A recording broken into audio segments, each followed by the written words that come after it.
Alors les princesses, bonjour. Dédiant Kodem Kol ces mots à la gloire d'Hachem, la Géoula Berachamim et le Refoua Shelema rapide de Yosef Chaim Shalom Ben Sarah, Simona Bat Esther, Lucien Nessim Ben Germoma, Imi Morati, Shalom Ben Rachel, Avraham Ben Rachel, à la protection de tous les Chayalim et de tout Am Israël là où il se trouve, évidemment les otages chéris que nous attendons.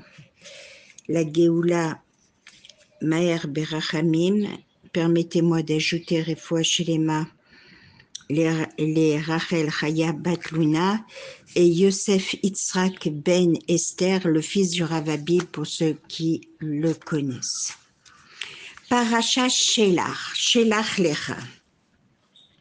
Alors Akadosh Baruch Hu va dire à Moshe Rabbeinu, écoute, envoie, vous voulez des explorateurs, eh ben envoie pour toi.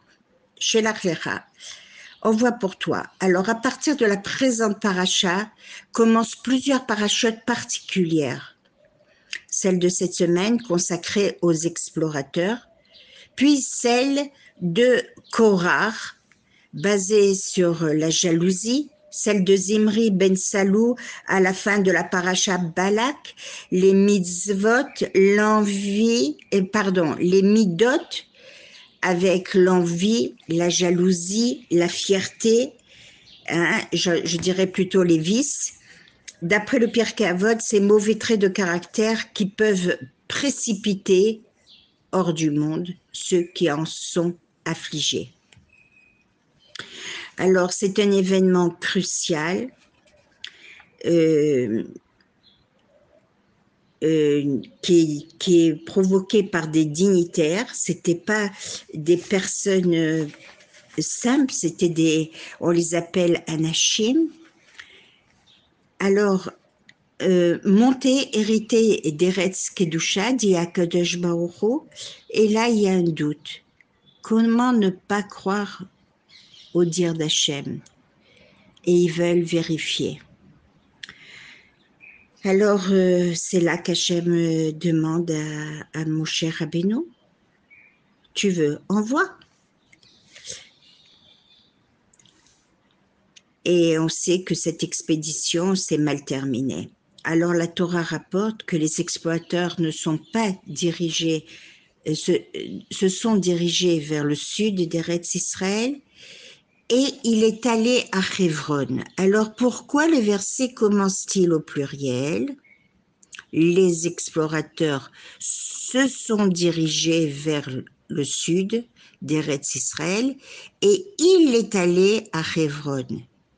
Pourquoi le verset commence au pluriel et finit au singulier? Qui est donc allé à Hebron? Alors les commentateurs s'accordent à dire qu'il s'agissait de Kalev ben Yefouné, du Shevet Yehuda. Il faisait partie des explorateurs, mais ne voulait pas dire de la Shonara sur Eretz Kedusha. À l'instar des autres explorateurs, pour cela, il décida de se rendre à Hebron pour prier, pèleriner sur la tombe des patriarches et leur demander de l'aide afin de ne pas fauter. Et sa sainte femme Myriam Anevia pria pour son mari. Moshe a aussi prié pour que Yehoshua ne soit pas influencé par les autres explorateurs. Au moment où l'épreuve est vécue par les explorateurs, celle-ci est très grande et les Bnei Israël succombent à la vision négative des explorateurs en perdant confiance en Hachem. Faute qui aura la terrible conséquence de faire prolonger leur séjour dans le désert de 40 ans, alors qu'ils se trouvaient à 3 jours d'Eretz Kedusha. Et voilà que Am Israël pleure. Le 9 Av, le jour de deviendra le jour de Tisha B'Av. Les femmes ne prennent pas part au gémissement. Il faut le préciser. Les Meraglim, qui sont les explorateurs, étaient des justes avant leur départ pour leur mission, car la Torah les appelle Anashim. Moshe bénit Yoshua et lui dit que Hachem te sauve de l'agissement des explorateurs. On peut se questionner pourquoi n'avoir béni que Yoshua. Qu'en est-il des autres? Yehoshua ne bougeait pas de la tente de Moshe et étudiait sans arrêt avec lui. Le Shulchan Eliyahu explique que Yehoshua était l'élève préféré, le plus proche, le Talmide de Moshe Rabbeinu. Il y avait entre eux des liens d'amitié très forts. Moshe craignait que Yehoshua ne fasse tout pour que Moshe vive le plus longtemps possible, par amour pour lui. Comme Moshe devait mourir avant l'entrée en Eretz Israël, il suffisait alors de retarder l'entrée dans le pays pour ajouter à Moshe quelques années de vie. Yehoshua pourrait alors se joindre à la Shonara des explorateurs pour retarder l'entrée des Bnei Israël. C'est la raison pour laquelle Moshe le bénit. Que Hachem t'aide à rester à l'écart des autres explorateurs, même si tu pourrais avoir envie de te joindre à eux pour une simili bonne raison, pour mon bien. Moshe a prié pour que Hachem sauve Yehoshua de la faute des Meraglim. Comment penser un instant que les chefs de tribu fauteraient? Il s'agissait pourtant de grands Talmidei Chachamim. Comment penser que Yehoshua les suive? Et là, la réponse qui s'impose d'elle-même. Même lorsque cela semble impossible, incroyable, surréaliste, chaque homme peut malheureusement être influencé par des amis qui vont dans le mauvais chemin. Aussi grand qu'il puisse être cet homme, et même si ses camarades étaient auparavant d'un haut niveau, c'est pourquoi, à l'exemple de Moshe Rabbeinu qui pria que Yehoshua ne soit pas entraîné vers un mauvais chemin, nous devons tous toujours prier pour ne pas tomber sous la mauvaise influence. Ni nous, toujours prier pour notre conjoint, toujours prier pour nos enfants, toujours prier pour toute notre progéniture. Prier, donc prions à notre tour et de ne pas tomber sous de mauvaises influences. Pour les Meraglim, chaque chevet envoyait un représentant comme si elle ne faisait pas confiance aux autres. Cela tend à nous montrer que la désunion dans le peuple mène à la faute. Par contre, quand le peuple Am Israël est uni, tout réussit. Alors comment se mettre à l'égard de cette faute, des mauvaises pensées, des pensées négatives? Eh bien, la Guémara nous raconte une histoire.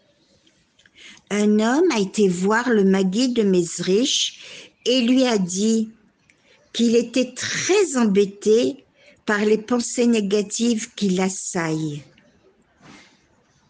Nos problèmes sont liés à nos pensées ainsi que nos films.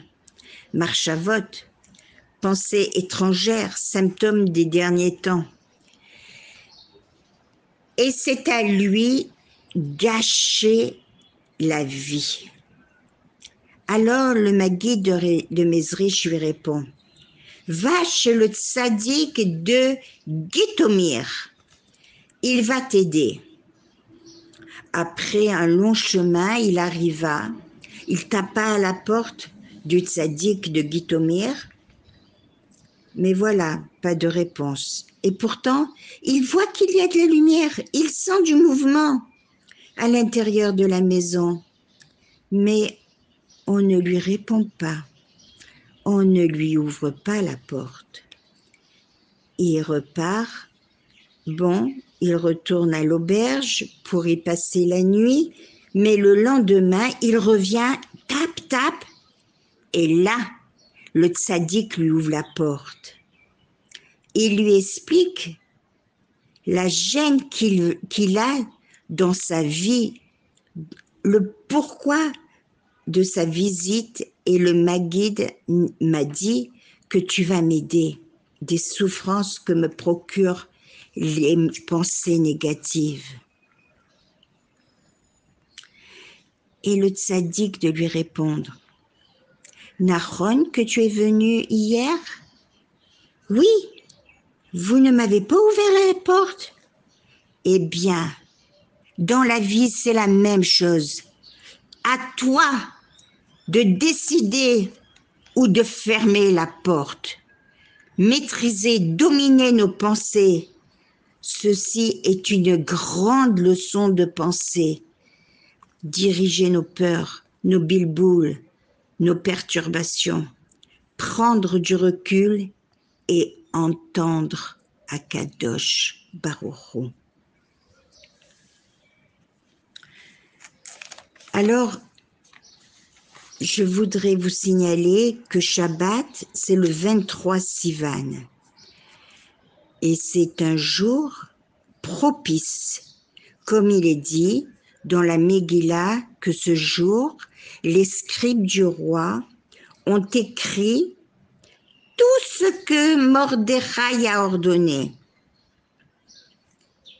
Et il est même conseillé d'écrire à Kadosh Baruch Hu ce jour-là, mais évidemment pas Shabbat, ou vendredi avant l'entrée de Shabbat, ou Motzei Shabbat, de demander par écrit tout ce que l'on désire. Chaque juif est un Baal Habayit du monde entier en ce jour et peut décréter sur ce qu'il veut, et tout sera fait selon son désir, Bezrat Hashem.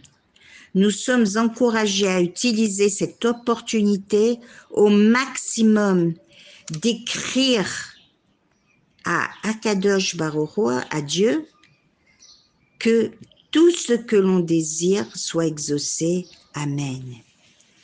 Alors, je voudrais finir, c'est pas vraiment une histoire, mais c'est un fait divers sur lequel j'aimerais revenir. Nous savons tous, et dans cette paracha, on y parle largement, de l'effet puissant de Shabbat à Malka, qui est l'arme secrète équivalent à 1000 jeûnes. Et du Midrash Taruma, on sait que si on garde de tout mal et de tout ange accusateur ou de toute âme en danger, Shabbat équivaut aux 613 mitzvot à la fois. La Gemara Yerushalmi, le Shabbat a la force de réparer des défauts de chaque mitzvah qui n'a pas été respectée pour que la Neshama ne soit pas obligée de revenir dans ce monde. Et m'amène à vous raconter. Le jeune Daniel, âgé de 13 ans, élève d'une école de Be'er Sheva, l'école Chouvou, a été interviewé de façon très émouvante. 4 classes de cette école avaient gardé Shabbat il y a 2 semaines, entièrement, pour la première fois de leur vie, refusant d'utiliser leur portable. Ce qui fut le plus dur pour eux, à leur dire. Et de poursuivre. Ils dirent, notre Rav, après la tfila, samedi matin, que nous avons participé, nous a dit, sachez, savez-vous le bruit que ce Shabbat a fait dans les cieux? Qui sait, peut-être que grâce à ce srout, il y aura des otages de libérés de Gaza. Qui sait? Les voix d'Hachem, on ne les connaît pas.